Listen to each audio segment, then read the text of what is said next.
তিন দফা দাবি আদায়ে আজও কাকরাইল মোড়ে সড়ক অবরোধ করেছেন জগন্নাথ বিশ্ববিদ্যালয়ের শিক্ষার্থীরা। বুধবার লং মার্চ টু যমুনা কর্মসূচি ঘিরে সংঘর্ষের ঘটনা ঘটে, তখন থেকে আন্দোলন চালিয়ে যাচ্ছেন বিশ্ববিদ্যালয়টির শিক্ষার্থীরা। আন্দোলনকারী শিক্ষার্থীদের অবস্থানের কারণে কাকরাইল মোড় দিয়ে যান চলাচল বন্ধ রয়েছে, সৃষ্টি হয়েছে তীব্র যানজট। অন্যদিকে প্রধান উপদেষ্টার বাসভবন যমুনা অভিমুখী সড়কে পুলিশের ব্যারিকেড রয়েছে, সতর্ক অবস্থানে রয়েছে আইন শৃঙ্খলা বাহিনীর সদস্যরা। এই মুহূর্তে সেখানে আছেন আমাদের সহকর্মী সাব্বির আহমেদ। আমরা সরাসরি তার সঙ্গে যুক্ত হতে চাই। সাব্বির, কিছুক্ষণ আগেও আপনার সঙ্গে আমরা কথা বলেছিলাম, আপনি জানিয়েছিলেন যে সেখানে আন্দোলন আসলে বেশ জোরালোভাবেই চলছে। এখন কি অবস্থা সেটা আবারও আপনার কাছ থেকে জানতে চাই। নতুন কোনো তথ্য আপনার কাছে আছে কিনা? বৃষ্টি, রোদ সব কিছুকে উপেক্ষা করে জগন্নাথ বিশ্ববিদ্যালয়ের শিক্ষার্থীরা তিন দফা দাবিতে তাদের যে আন্দোলন, সেই আন্দোলন কর্মসূচি চালিয়ে যাচ্ছে।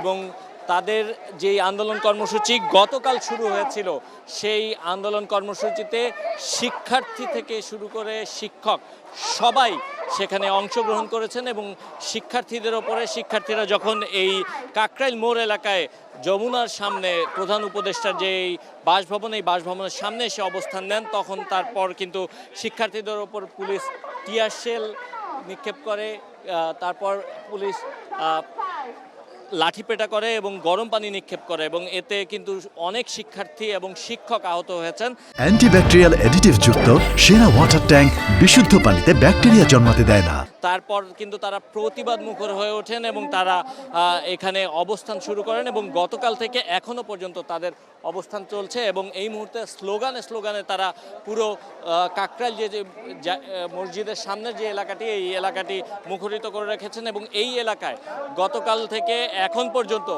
কোনো ধরনের কোনো যান চলাচল করছে না, কারণ তারা শিক্ষার্থীরা তাদের যেই ব্যবহার করা, যেই শিক্ষার্থীদের আনা নেওয়া করা যেই বাসগুলো রয়েছে, সেই বাসগুলো দিয়ে আশপাশের যে সড়কগুলো রয়েছে, এই সড়কের প্রায় প্রত্যেকটি সড়ক কিন্তু ব্লকেট করে দিয়েছে। এই দিক দিয়ে কোনো যান চলাচল করছে না। তবে শিক্ষার্থীরা শুধুমাত্র অ্যাম্বুলেন্স এবং জরুরি কাজে যে সকল গাড়িগুলো যান চলাচল করছে, সেগুলোকে যাওয়ার সুযোগ করে দিচ্ছে।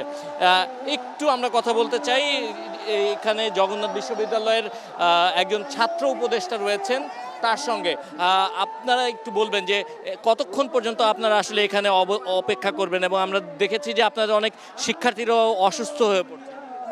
আসলে এটা তো একটা যৌক্তিক দাবি, যেটা দীর্ঘদিন ধরে আমরা এই আন্দোলনটা করছি, এবং আমাদের কথাটা কেন জানি কোনো প্রশাসনের কারোর কাছে পৌঁছাচ্ছে না। তো আমাদের ছাত্ররা কালকে আমাদের শিক্ষকদেরকে সহ এসেছিল এই দাবিটা জানানোর জন্য প্রধান উপদেষ্টাকে।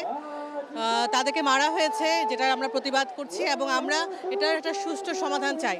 আমরা শুধু আশ্বাস না, আমরা ইতিবাচক কোনো একটা ফলাফল নিয়ে এখান থেকে যেতে চাই। ধন্যবাদ।